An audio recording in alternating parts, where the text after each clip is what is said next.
Oke, halo, ketemu lagi ya kita di video tutorial. Jadi di sini adalah kita akan bahas ya, untuk yang belum bisa atau masih bingung membuat endpoint API menggunakan Node.js ini, jadi kita akan bahas ini. Kan sebelumnya kita udah kasih tugas ya, di bagian GitHub-nya bisa dicek aja, terus, coba di table of content-nya klik yang nomor 2 ada tugas ya. Nah, ini untuk rules teman-teman bisa baca ya. Tapi di sini saya akan jelasin nih untuk cara simpel atau cara mudahnya gitu. Jadi tugas teman-teman yang belum membuat itu sama ya caranya seperti waktu kita praktik membuat CRUD mahasiswa gitu. Pertama kita kan butuh get gitu ya untuk nampilin datanya, terus post untuk menambah gitu, put, delete untuk mengedit dan menghapus datanya gitu ya. Untuk caranya itu hampir sama, tapi kita hanya bedain aja ya masing-masing nama modelnya gitu. Oke, di sini coba dulu lihat soalnya nih. Di ketentuan ini minimal kita harus punya eee, atribut nama ya, kemudian matkul di ampu sama alamat di collection dosennya.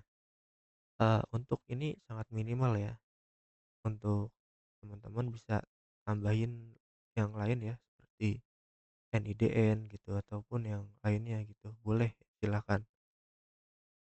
Oke, nanti kita akan buat, file dosen.js di dalam folder model, sebagai model ya itu, karena kan kita sebelumnya udah punya nih mahasiswa.js di kode kita di bagian model. Nah, ini ada model mahasiswa ya. Nanti kita akan buat untuk versi dosennya ya. Nah, di sini ketentuan endpoint-nya sama, get, post, put, sama delete. Nah, untuk path URL-nya bisa disamain aja nih kayak gini. Ya, kita langsung mulai aja nih ke bagian codingnya nih. Untuk yang pertama, kita pastiin dulu nih, service dari, MongoDB kita udah aktif belum?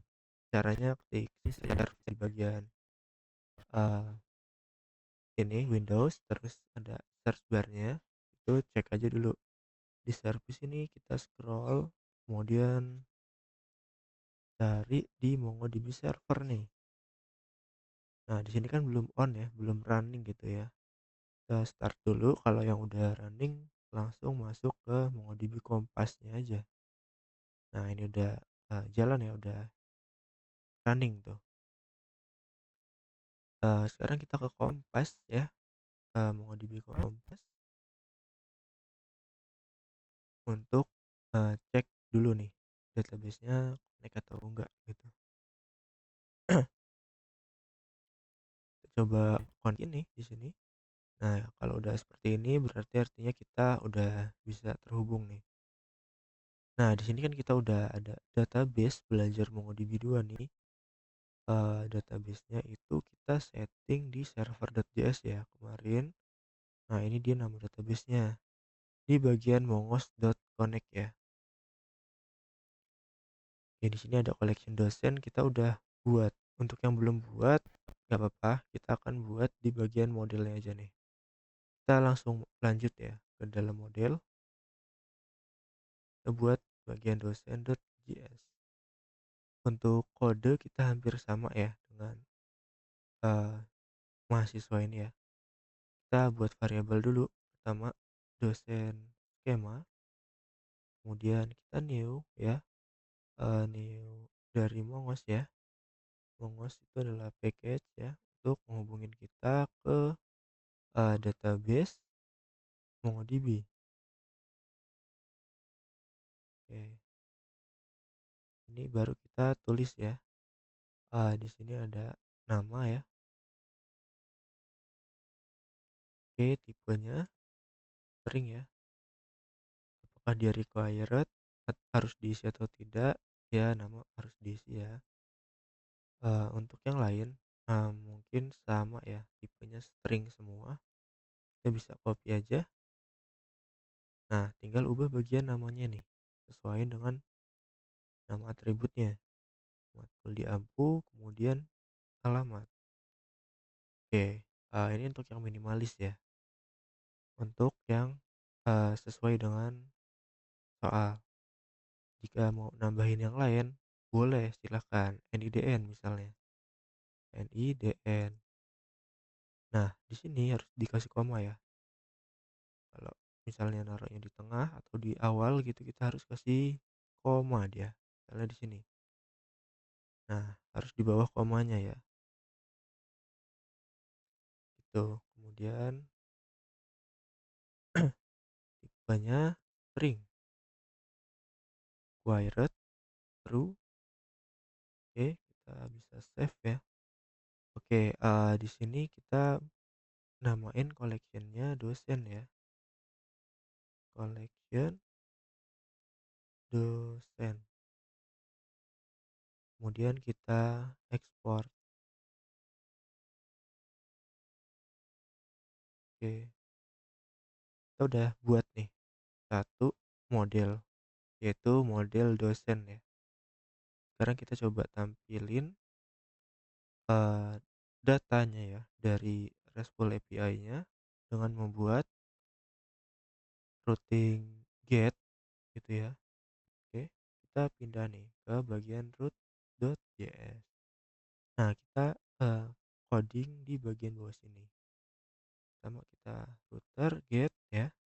Kemudian endpointnya sesuai nih dengan namanya ya, dosen. Di sini ada request, ada respon. Boleh pakai arrow atau gini ya, gak kurawal langsung. Tapi untuk anonymous function itu biasanya kita harus pakai arrow gini sama dengan lebih dari. Oke, untuk try catch ya, kita harus tampung error ya menggunakan try catch ya. Try catch. Nah, untuk catch-nya kita samain aja dengan kode yang di atasnya ya tuh. Kita samain aja di bagian catch-nya. Nah, kemudian di bagian try ini kita coba tampilin datanya nih. Const dosen misalnya. Kita panggil data model ya. Model ya. Jadi import dot find. Nah, kalau dosennya belum diimport nih, kita harus import dulu di atas. Const dosen sama dengan require buka kurung kurawal terus di sini samain kayak gini ya. Titik slash itu artinya kita keluar dulu nih dari folder root, terus kita masuk ke folder model, kemudian dapetin file dosennya. Oke, find ya. Kemudian kita coba return responnya, kemudian dosen. Oke, di sini kita udah buat metode getnya. Coba kita di jalani postman kita.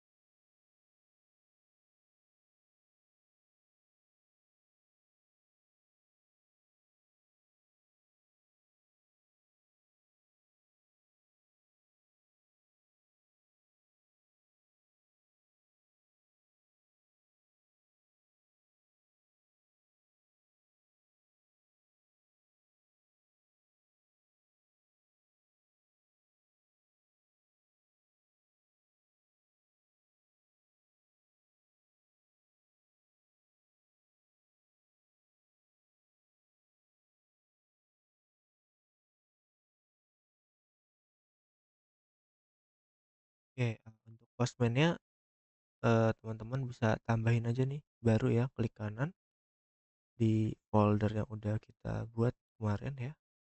Atau kalau yang belum ada collection-nya bisa di create new di sini ya.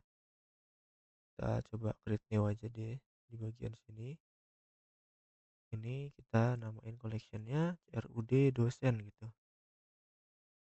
ya. Nanti untuk foldernya kita bisa gabungin nih ke dalam satu collection yang ini. Nah, di sini kita klik aja nih add request. Nah, terus namanya kita get dosen gitu aja. Nah, di sini kan ada parameternya gitu ya. Kita jalanin dulu nih servernya. Notebook server.js.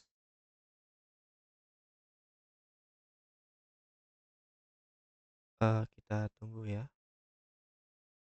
Nah, ini udah jalan ya. Notebook-nya. Oke, kita restart ya coba server.js. Nah, kita udah connect nih. Udah jalan ya. Kita coba ke Postman ya. Nah, ini metodenya get ya, karena kita baru buat di endpoint dosennya itu yang get nih metodenya.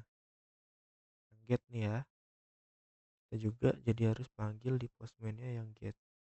Ini kita coba http localhost eh, ini ya, localhost 3000 slash dosen gitu. Nah, kita enter. Oke, ada error ya. Oh iya, kita lupa wait di sini. Wait. Nah, kalau wait kita harus tambahin di sini async-nya, asynchronous-nya. Nah, kita jalanin. Nah, dia bakalan muncul seperti ini ya. Datanya kosong ya. Kita akan perbaiki data ini supaya jelas nih. Bisa gini. Message-nya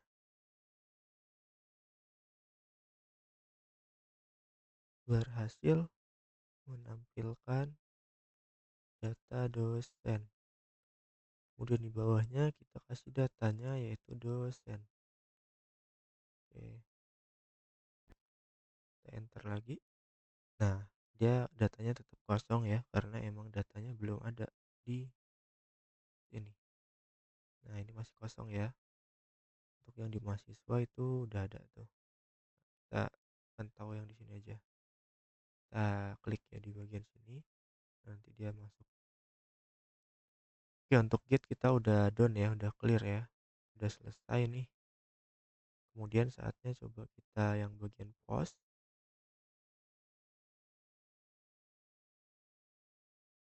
Kita balik lagi ke VS Code-nya. Kita jalanin yang bagian oh ini boleh ini ya titik koma atau enggak gitu kalau di JavaScript.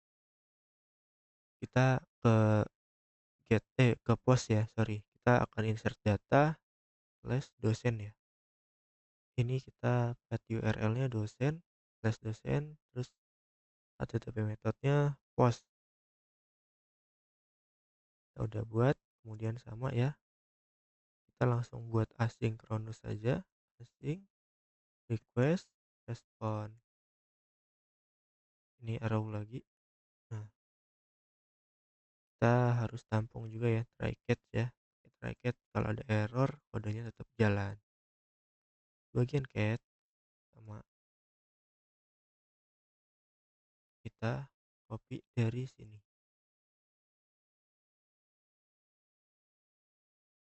Kemudian untuk datanya kita ngikut gini aja nih. Kita samain dengan data yang ini ya. Kita udah belajar ya sebelumnya nangkep data dari request body nih. Kita bisa console log dulu request bodinya ya. Terus coba kita tampilin juga nih request.body. Nah, kita balik ke Postman lagi ya.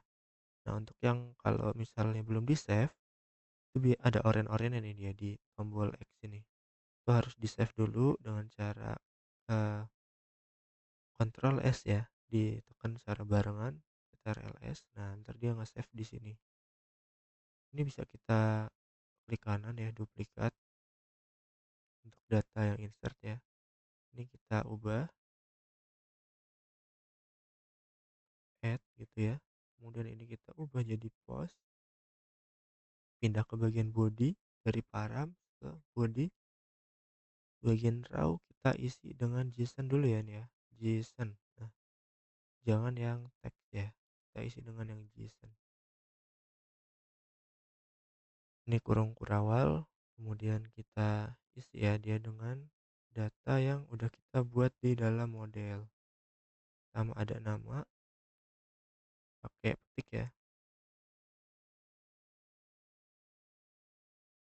nama dosennya misalkan eh ya Budi misalnya, terus nama NIDN-nya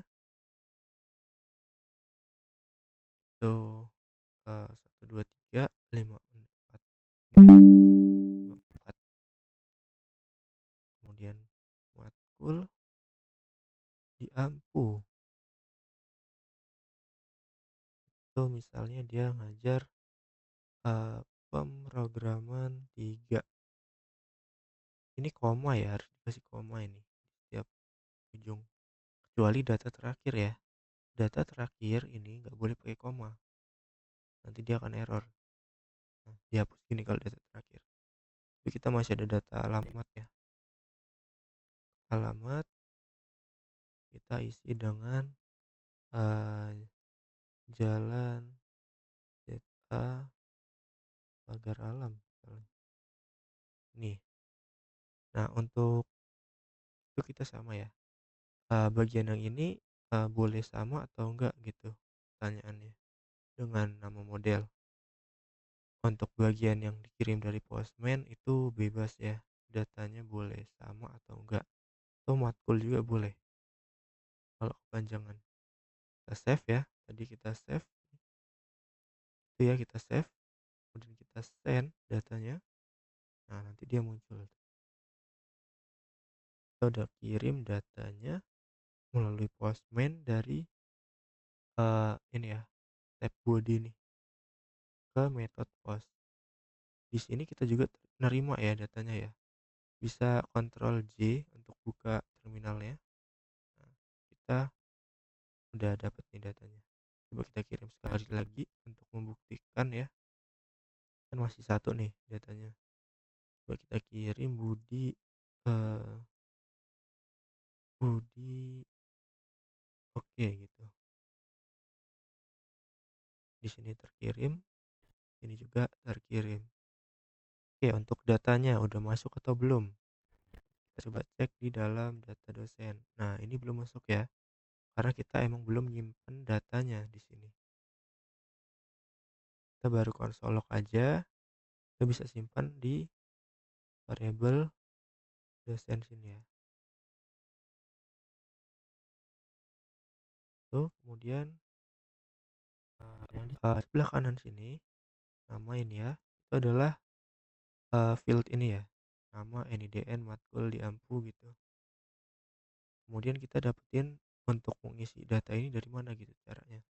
Rek body.nama. Kemudian IDN juga sama, kita copy aja ya.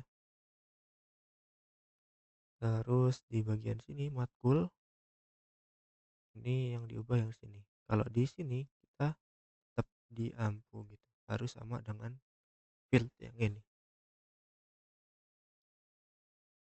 NIDN keduanya, di sini udah ada NIDN, matkul di ampu sama alamat yang belum. Kemudian kita tampung dari alamat, save ya dari sini. Matkul itu di bagian matkul di ampu, terus alamat itu. Oke, terus di sini cons add dosen ya, wait datanya, terus variabel ini yang ini kita save. Oke, nah kalau udah kita kembaliin datanya, request body dihapus, diubah jadi kurung kurawal, message-nya berhasil menambah data dosen ya. Kemudian datanya itu dari add dosen, kita kembaliin data yang udah di save. Oke, kita coba untuk di sini di Mongos ya, masih MongoDB Kompas ya, sorry, itu masih kosong datanya. Sekarang kita coba insert satu. Nah, itu dia ngembalikin datanya. Kemudian di sini, ini udah selesai ya, muncul ya maksudnya.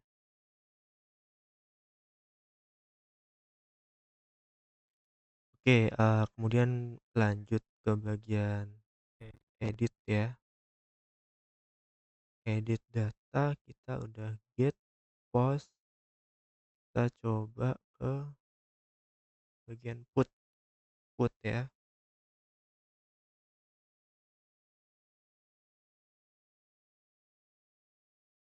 Oke, kita ke put ya. Kita tambahin router baru, put, kemudian dosen slash edit ya, slash id. Kita buat secara asinkronus juga,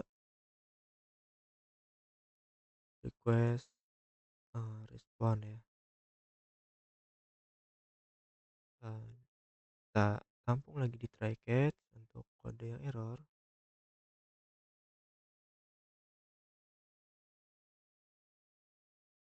Copy bagian catch dari kode di atasnya. Kemudian kita akan coba edit di sini ya.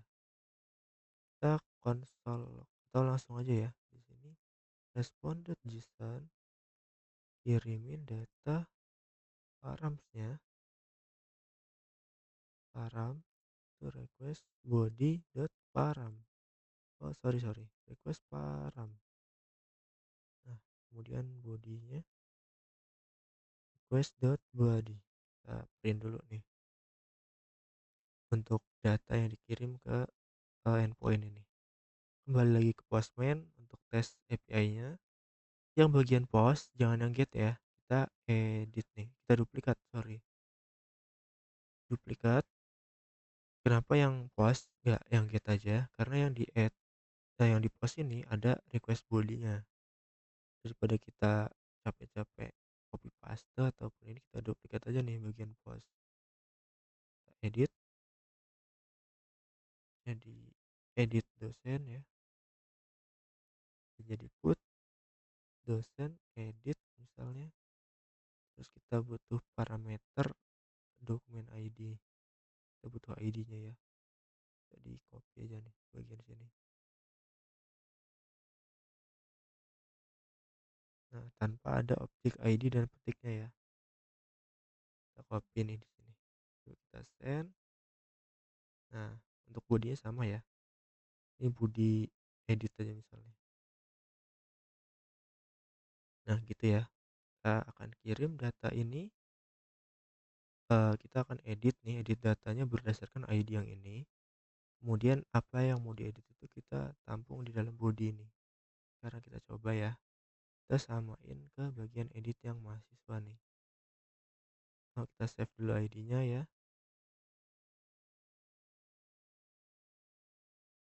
Cons ID dosen misalnya. Kita request.params.id.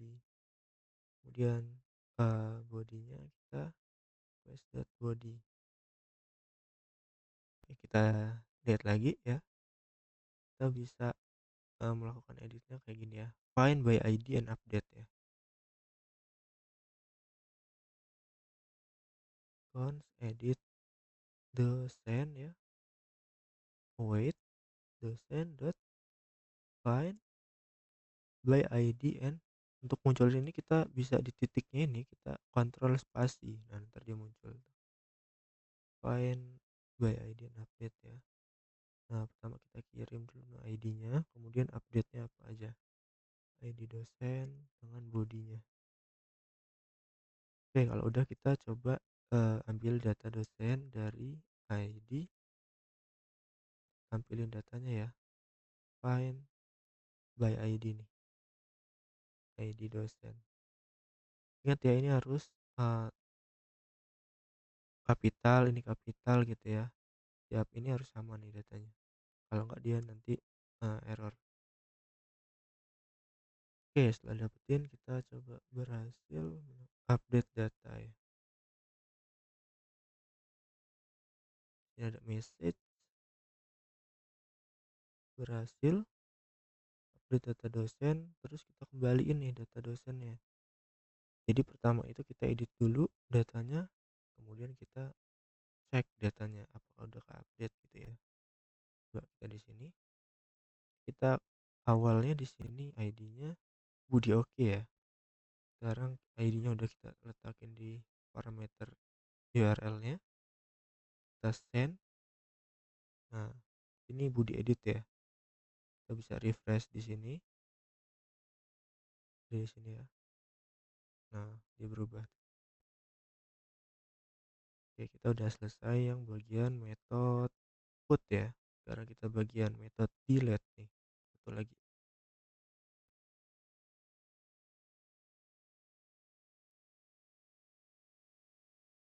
Delete kita tambahin di bawah put ya. Router.delete slash dosen slash apa tadi ya?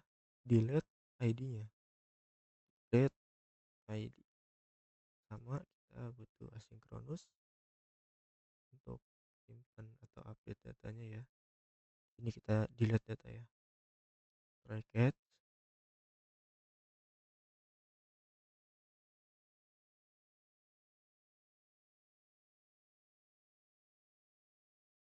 copy ya, samain.